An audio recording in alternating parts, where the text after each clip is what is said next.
Hey, welcome back, friends, family, viewers, to another really fun episode of Innovation Unplugged. This one is going to look really different. Just for technical nerds out there, we are all three of us are in the same building, but we are in different rooms, and so it's gonna be fun. And then we've got a guest on Zoom, so it's exciting. Hey, my name is Houston Blackwood, Workforce Director for the Innovation Center in studio. About 37 feet away from me are Matt Heaton, our career readiness coordinator, careers manager, and Dr. Ryan-Cate Gibson from Holistic Performance Group. And then on Zoom, all the way from the Northeast, is Thea Harvey-Barrett, and she is the sidekick and uh, co-captain of Holistic Performance Group with Dr. Gibson. So I'm so excited to have all of y'all on.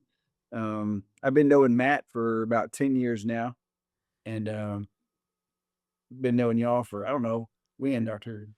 About the Right. same almost, yeah, We're getting close to it for sure. 2016, yeah. Yeah. 17, 18. Anyway, this, 17?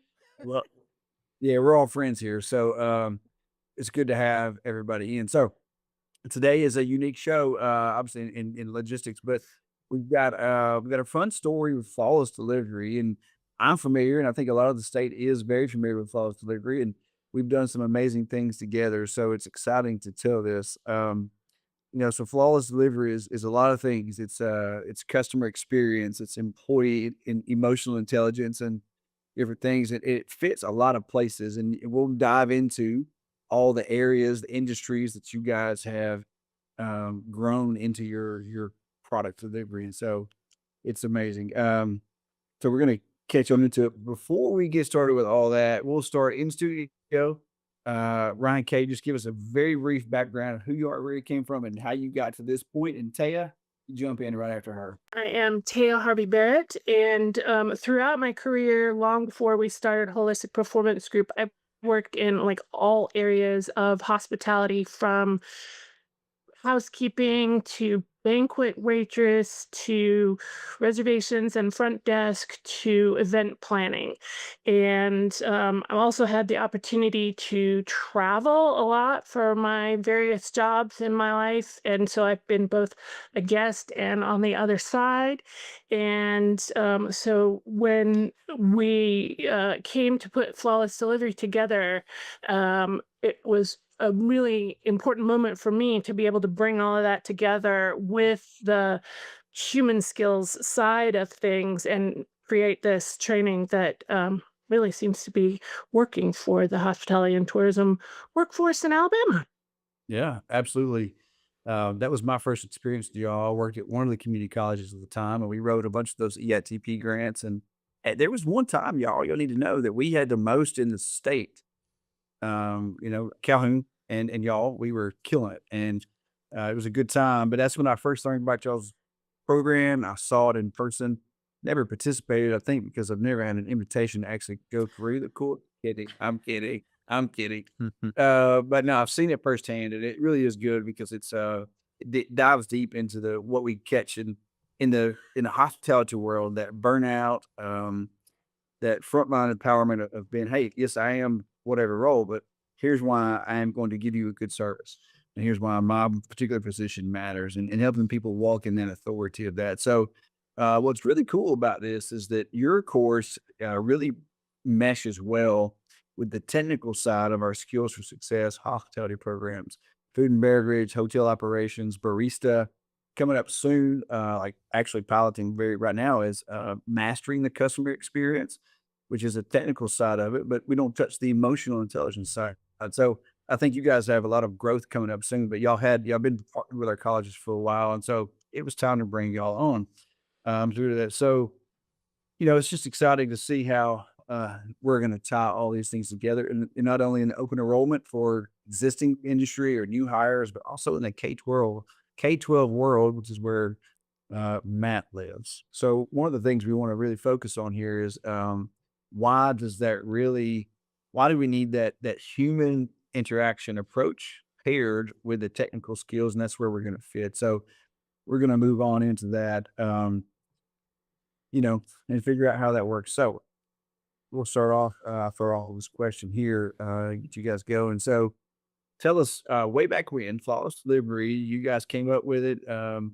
What was the problem or the issue that you guys set out to solve? Ron Kate. Well, when we met with Tammy Reist of AMLA, and we were talking about tourism industry and what their needs were, and what they currently had, they had no customer service availability, especially not for face to face. And since we had that neuroscience foundation with the emotional intelligence approach, it was we were a perfect fit to come in there and address things like attrition, like overwhelm, like reduced capacity to actually function interactively with other humans, which is something we were seeing at that time. This was 2020, 2021. The attrition rate in the hospitality field was as much as 89% after a year, and especially at those entry level roles, right?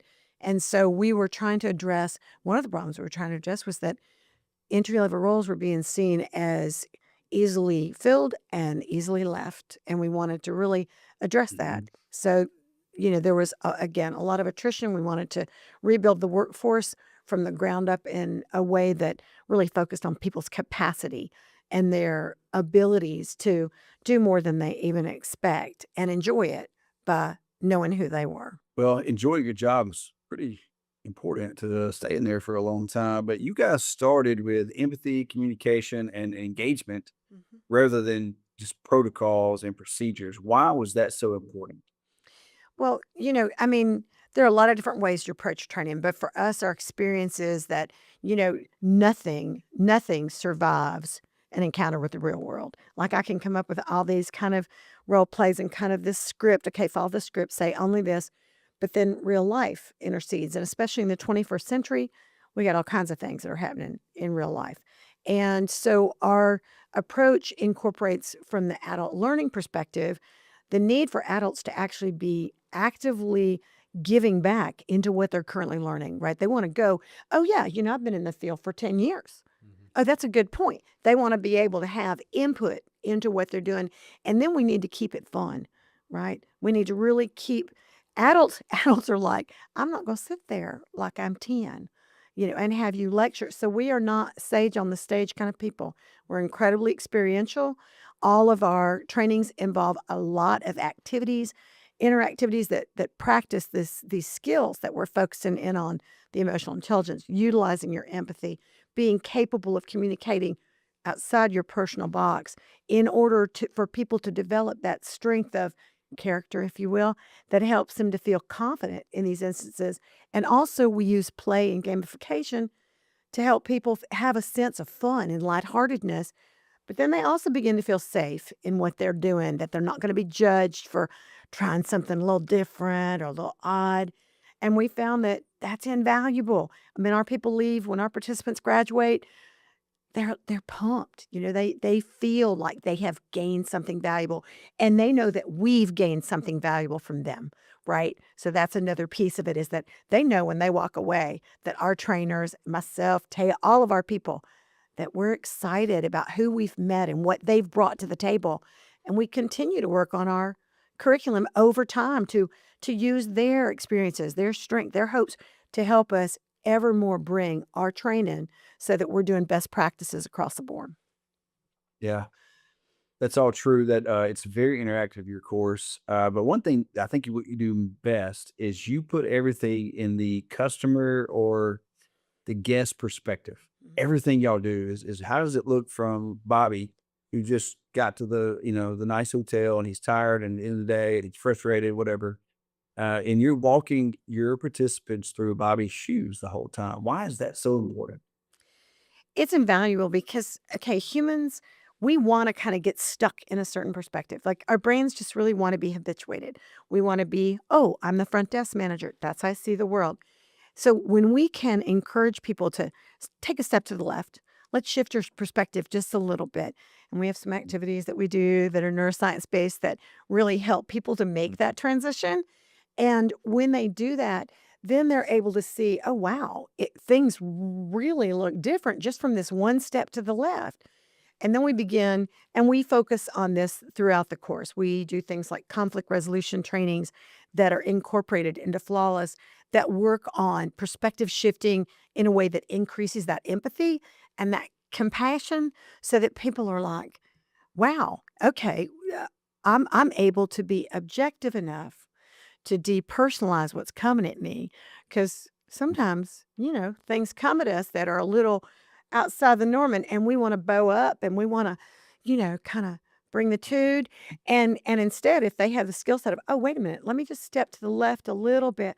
Oh, wow, their car broke down. They're out in the rain. There's garbage in the parking lot. The door's stuck when they were trying to get in, and there's somebody's wet umbrella.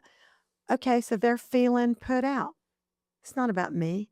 I can send somebody to go help them get that out and get that up. And so instead of being reactive, our people are Yeah. able to choose to act, right? They gain greater skills in that arena. So, Yeah. yeah. Yeah. So the guest Love all experience is that. vital. Yeah. I love all that. Taya, what are your thoughts on that program design and the intent behind all those particular points that Ryan-Cate made? So, um, as you started with, right, we created this program to respond to employers' needs for employees that weren't engaged and that were leaving easily and all that. And we do a lot of data collection. So we check in with the students, and then we check in with the employers at periods after the training. And what they're telling us is that um, employees are improving their performance, their customer satisfaction surveys are improving. um I, I had some stats. So there's been a 24%. We did a study of all of the employers in the 4 years that Flawless has been going on. 24% improvement in employee performance, 15% employee satisfaction improvement, and 94% of managers said they would send more staff through the program. And so it really is, seems to be meeting the needs both of the employees and the employers, um, to, get people more engaged and excited about a career in hospitality instead of just a throwaway job. Um, and you also mentioned like scripts versus what we do, right? And we had one student who said, I thought you were going to teach me how to deal with the public, but what you really taught me was how to deal with myself Yes. so that I can meet the needs of the public.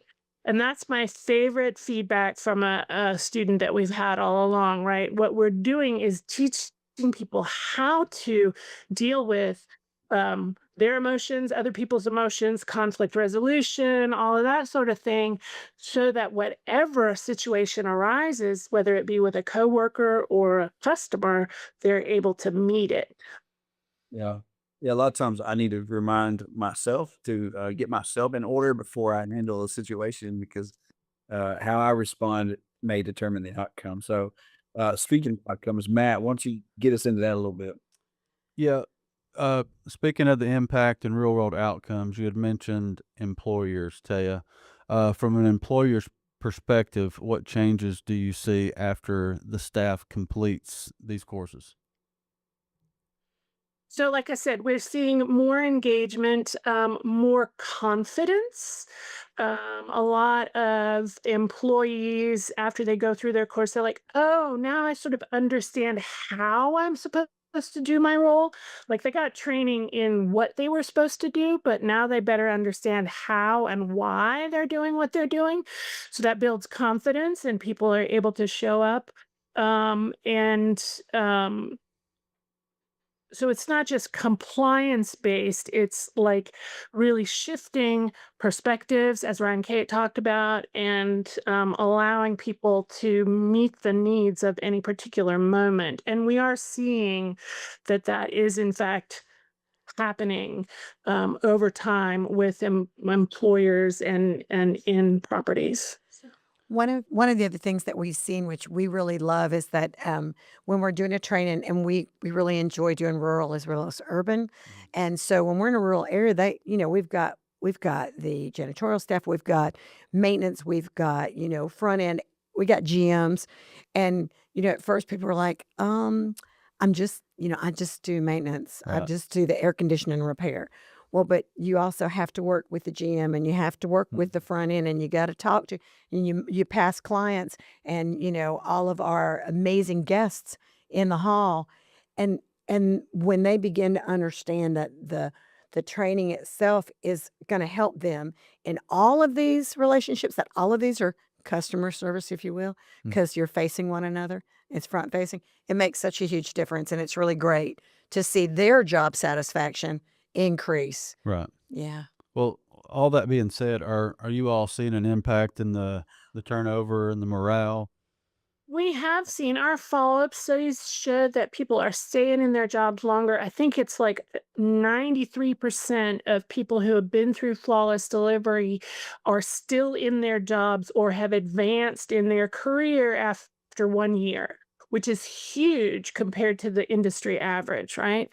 Um, i- so turnover is dropping because people feel more competent and more valued, and morale is improving, partly because teams have a shared language and tools for navigating stress and conflict.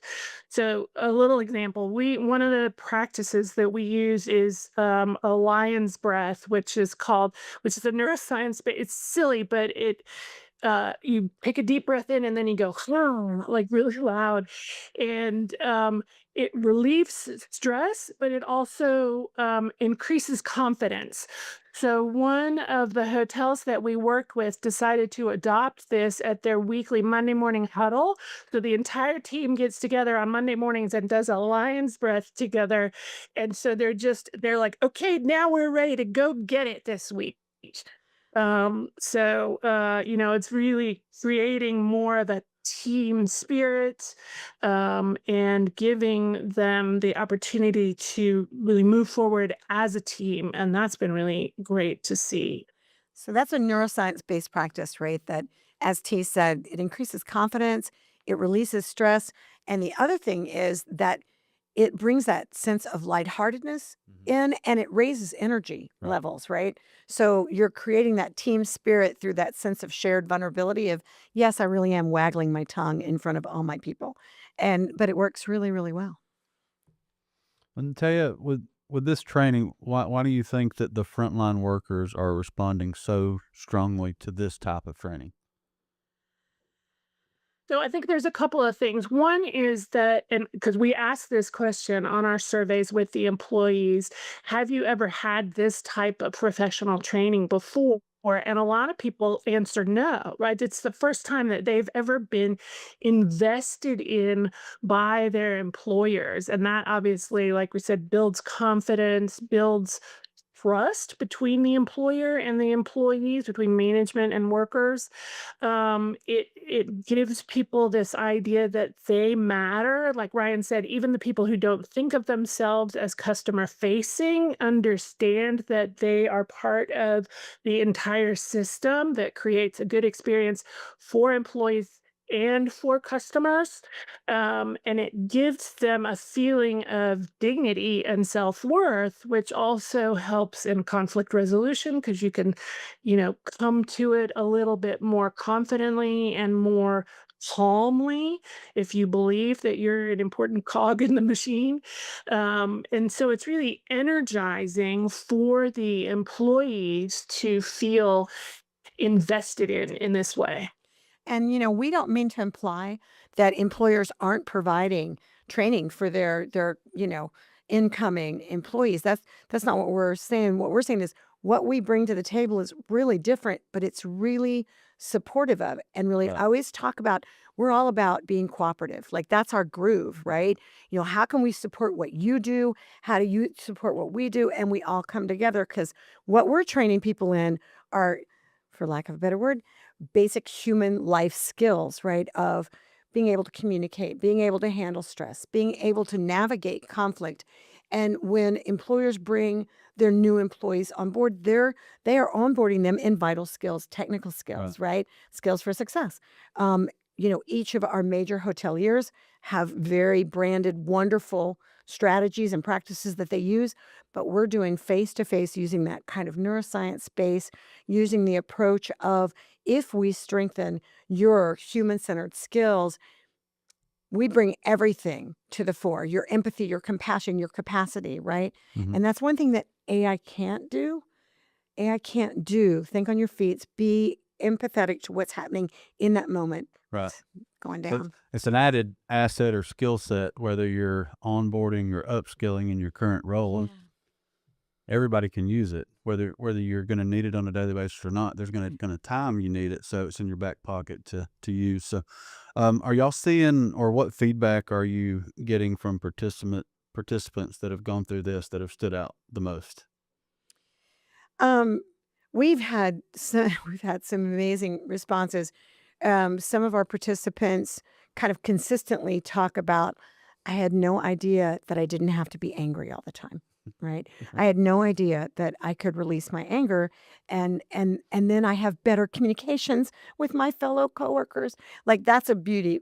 When I get that one, I love that because because we can feel it, right? When Mhm. people come in the rooms and because we have this neuroscience space and we're talking about mindfulness practices, and we have a whole series of things called small, powerful practices, and we teach those, and people use them. I've had people say, oh my gosh, I was backed in the corner. I did not know what I was going to do with this individual. I used the reset, which is one of our small, powerful Mhm. practices, and it really helped me figure out another solution and help me strategize. So, those are just a couple examples. T? I mean, we like Ryan-Cate said, we get really great feedback from our students on our surveys. Like it's 4.8 out of 5 in applicability to their roles. And one of the things that I feel is really gratifying is that almost all the students ask for additional training in all these areas, and they're asking for more advanced levels. People who are maybe already like a shift manager or something like that, and they want to advance their career, they're asking us for more advanced levels of training. And I also wanted to get back to the original question, the original problem that we were trying to solve. Part of it was this rapid turnover. Um, Part of it is that, and we started this during the pandemic, right? So all of the normal stresses on hospitality businesses were amplified, and so they were like, giving people 1 day of training and like throwing them into roles, and general managers were working front desks because they just didn't have enough people to do housekeeping and, all that sort of thing. And so they had the capacity to do was to do a few minutes of like, here's our script, here are our policies. Um, and we're so grateful to the state for this grant to be able to offer this additional training to enhance those basic things that employers maybe don't have the time or necessarily the knowledge. A lot of people don't get this kind of training when they're coming up, right? And so we were able to create this additional skill set training for people across all levels, and to enhance that training that their employers may not have the time or the resources to be able to give them. Like, Yeah. So, like, we've hit on the design and intent of the program, and then the outcomes of that program. Once you start plugging those two together for a different perspective, Houston, you want to take this next topic? Yeah. So once you have all that, you still have to accommodate some to the employer needs.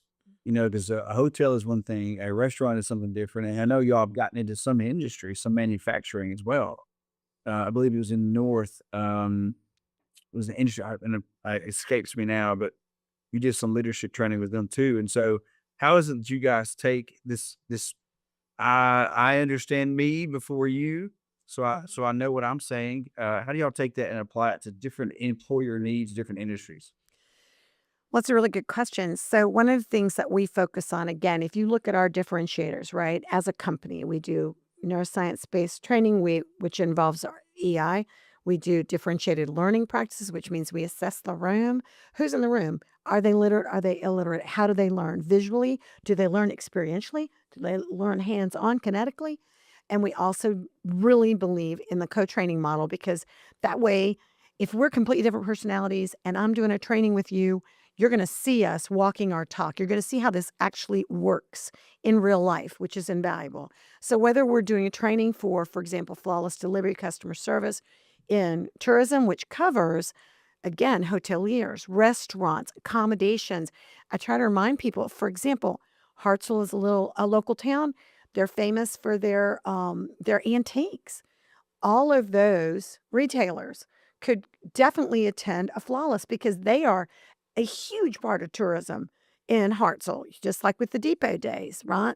So when it comes to tourism, tourism impacts, every part of the community. So we want people to come and get these trainings. Now, when you look at the other industries we work in, whether that is behavioral health, healthcare, um, construction, advanced manufacturing, we take, for example, our leadership development, it's a core skills training. We have 3 separate levels, and we make sure that we're targeting the scenarios and the practices that meet the needs of those employers, right? What do we need to address in this advanced manufacturing plant where you're really struggling with some of the materials that are here and some of the challenges that exist because they heat for example, with some of our clients, right? Some of their plants are unbelievable. How do they deal with that?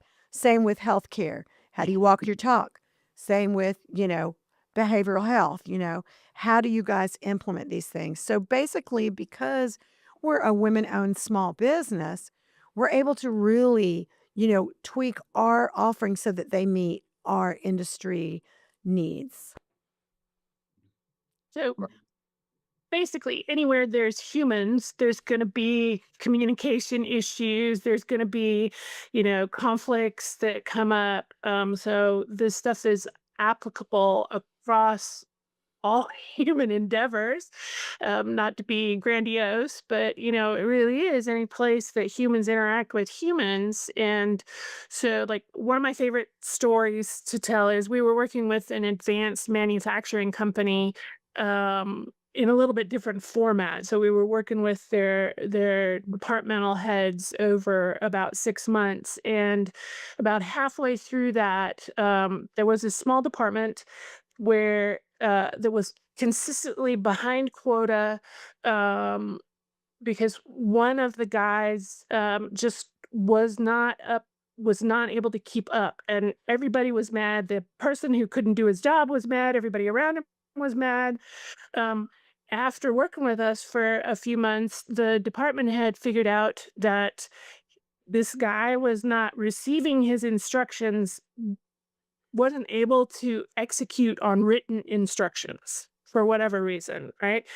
So he started having a 5-minute meeting with him every morning to verbally give him his instructions. And suddenly the entire thing turned around and, like, they started meeting quota. Everybody was happy. Nobody was getting ready to quit their job.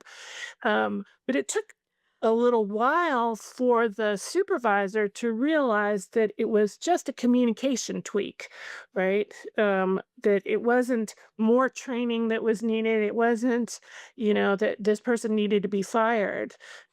He just needed to make a communication tweak. And I love that story because it really indicates how important these skills are in any arena. And underlying what T said, curiosity is king or queen, right? Because we can't make changes if we're not willing to investigate. We're not willing to say, well, wait a minute, hold on, which brings us back to that idea of shifting our perspective, right? So once that particular supervisor was able to go, oh, wait a minute, maybe I've made an assumption. Hold on, could I do something different? I wonder what they need.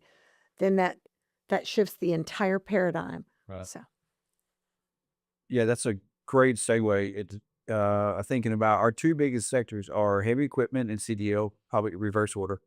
as far as our enrollment skills for success. And I was just thinking about the ideas of authentic service, communication, and resilience, like how those apply to building a road or making a widget or making sure that the room is set for the customer that comes into a hotel after a long day of travel. And so, Ted, you hit on it, both of you hit on that is, it's like the manager understands where that bulldozer needs to go and what he's look like, what he's done, but is he saying it in a way that is clear in his head and also clear in the worker, and clarifying that vision. We talked earlier on a previous episode with a guest about telling the story correctly. There was in another episode we talked about investing in people, and you can't invest in them if you don't know how they're receiving your communication. Because you think it's one way, and I'm guilty. Like I think I said it one way, real nice and sweet and super clear, and it came across the opposite of all that. And so, now everybody's mad at me because I said something wrong. So I get it, and that's one of the things I love most about your program. There was a time when I didn't really know that how to put it into other industries besides hospitality, but now that I've seen some of the issues that we work through, getting in those industries and getting our courses put in, I think what would work really, really well. So I love it. Just one blurb from each of you though. What do you think that looks like just in the terms of any industry in workforce retention Mhm. and keeping employees in place? How do service, resilience, communication keep people on the job? Because they make it possible for people to be agile, right? When we're feeling confident within ourselves, we have a skill set that we take that with us. I don't care if I am moving that caterpillar down the road, if I'm picking up my kids and I'm late. I don't care if I'm trying to cook dinner. I can take that particular skill set with me anywhere, which means I'm more agile and I'm more capable. And it's really vital, regardless of industry, that we are able to like flex and to flow into the needs of the moment, regardless of that particular industry. That would be my thing on that one. Love that. Yep. Taya? I'm not sure what to add to that, that we haven't already talked about. Listening, active listening, like really understanding how to observe what somebody else is trying to communicate. I think that's a big one. Because, like you said, we think we've communicated something. We also think that we've heard something, and it doesn't always. What we heard is not always what was trying to be communicated, and so that goes both ways. That's a huge one. And Yeah, I think it's always very good to make sure that everybody is very clear on what they're thinking. And is it in alignment with the group think or not? Yeah. Sure. Ryan-Cate, you're about to say something else. I was just going to say, T and I did a training, an 8-hour training for ALDOT a while back. And let's just say that some of our asphaltian gentlemen were not thrilled to be in that room, right? They did not want to be sitting there for 8 hours. They were like, I got a bunch of gals chatting at me. So we were getting them up. We were doing different things. And on the break, we happened to be behind a group of them as we walked through the hotel. And they were quite vocal about how they felt. And we were like, give us just a little bit longer and let's see what happens. But hey, we want you to be honest about what you're experiencing. Segue, end of 8 hours. We got almost 100 people in this room, y'all. I mean, it was huge. Oh, And we're doing this. Yeah, it was gigantic. Anyway, but so we're at the front and we're having people do this activity, and each group did their activity, and what they were doing was they were creating an art piece that described their experience of the day. What were they taking away from taking away from the event that was the most important piece, right? Okay, so this group goes down there. They get on stage. They all have a piece of paper. They drop it in front of them. They step back. They look at the paper, and then they all step on the paper. And the whole room is going, statues, no idea. And finally they got to giggling and they said, we're all on the same page. And we were, right? I mean, Taya and I were like, woo, it worked. So, and we, and they said, thank you. This was really different. So, yeah. I know for a fact that room, that audience, love our Aldot partners. But I know for a fact you get that type of group and who are doers and pushers, and we talk a whole lot. You get them to all get on the same page, literally, and figuratively. That's impressive. That was great.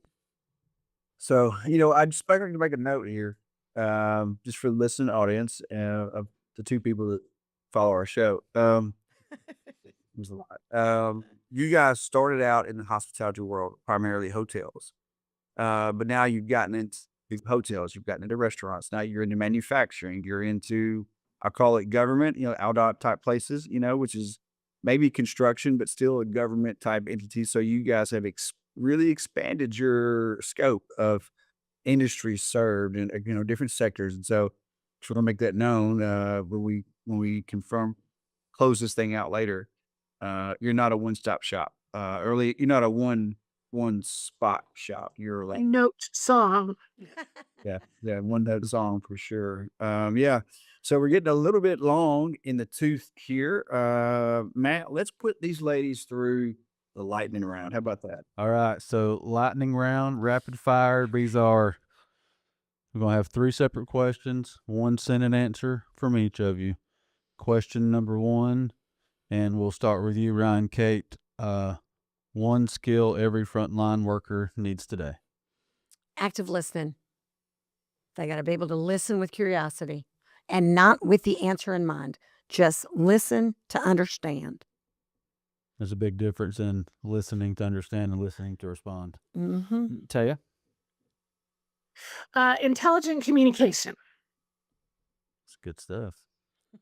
All right. Second question. Just so you know, we are by far not the smartest people in the room, Paul. Come on. Yeah. That is true. I'll go back and listen and take extra notes when we listen to the podcast. Question number 2, we'll go back to you, Thea. 1 misconception about customer service work. That it's boring. That, it's rote and it has to be done a particular way in order to be most effective. That it's only front facing. That it's customer service is only at the front desk. It's only at the telephone. It's only the receptionist. No way. Just saying. Well, side question, not on the thing, but when you think of, a lot of people get that perspective of customer service is they're always dealing with the angry people, or the like. It's more than just people calling unhappy. They legit don't understand what step they're in and they need helps. All right. So question number 3, back to Ryan-Cate. 1 reason employers should invest in this kind of training. Because when you're investing in our kind of training, you're investing in an individual who is 3/4 more than likely going to take that workforce development and apply it back to you, or at least in your industry. Right. We've seen it over and over again. Yeah. So we don't just, train tasks, we train workforce. It works. The lady of few words. Well, that's Sorry, I was trying to follow the rules. Well, you know what? We have a very good mentor and big supporter of skills to success, Chris Strickland. He says, once you say it and people repeat it, it is that way. So yeah, it works. That's why you should use it, because I love that. Yep. Good stuff. So we're gonna wrap this thing up. I've known y'all for a long time, and I'm pleased to start merging our professional interests again. I've seen that impact. Y'all have served several colleges so far with your flawless delivery and alongside with skills for success. So, but it goes beyond just the hospitality, and just to make sure the audience knows that manufacturing and leadership, government, all things, if people are talking to other people, it works, right? So we're happy about that. But one thing I just want to make sure too, like, you guys are really focused on the dignity of being that frontline person. Like, Yes. you mentioned the facilities maintenance guy with a 3rd grade education, like that, his job is no less important than that manager, right? And probably more important, because if he doesn't do his job well, people are very unhappy with the temperature or whatever. So Yeah.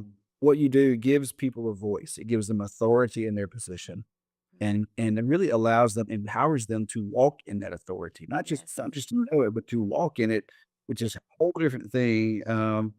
It creates that environment of that customer experience, whoever the customer is. So we appreciate that. One phrase that I saw somewhere in all of your publications is we invest in people, not just processes, because we see results that last. Mhm. And you mentioned some of those stats earlier, 90%, 49%, high numbers of success rate. So that's good stuff. Tell us, Taya or Ryan-Cate, where would our listening audience find the flawless delivery? How can they get in touch with you?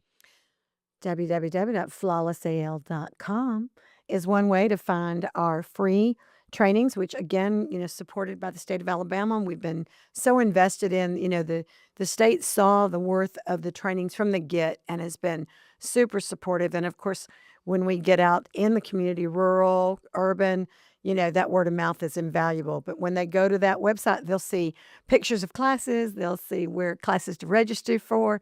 And again, the whole thing is provided by the state of Alabama, ACCS, thank you, and, Skills for Success. And, whether you're a CTE class that's coming in and we're training that next generation, whether you are out in the rural areas like we just did Gee's Bend, and that was a brilliant experience, or we're down in Mobile, whether it's urban or rural, you can find us on www.flawlessal.com and HPG anywhere. If you want to know more about Holistic Performance Group, we're at holisticperformancegroup.com.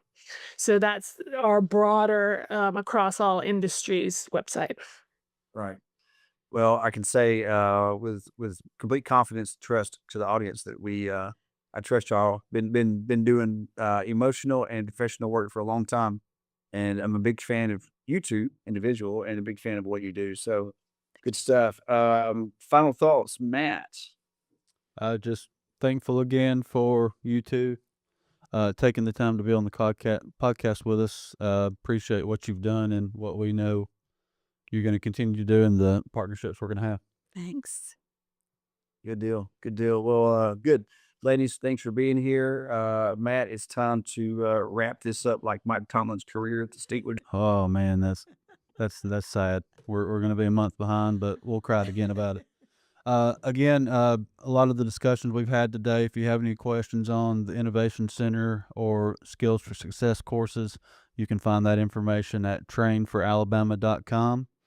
Again, that is train4for alabama.com. And this is going to conclude another episode of Innovation Unplugged. Make sure to like, subscribe, and follow on all your social media platforms. Have a great afternoon. Thank you. Thanks, guys.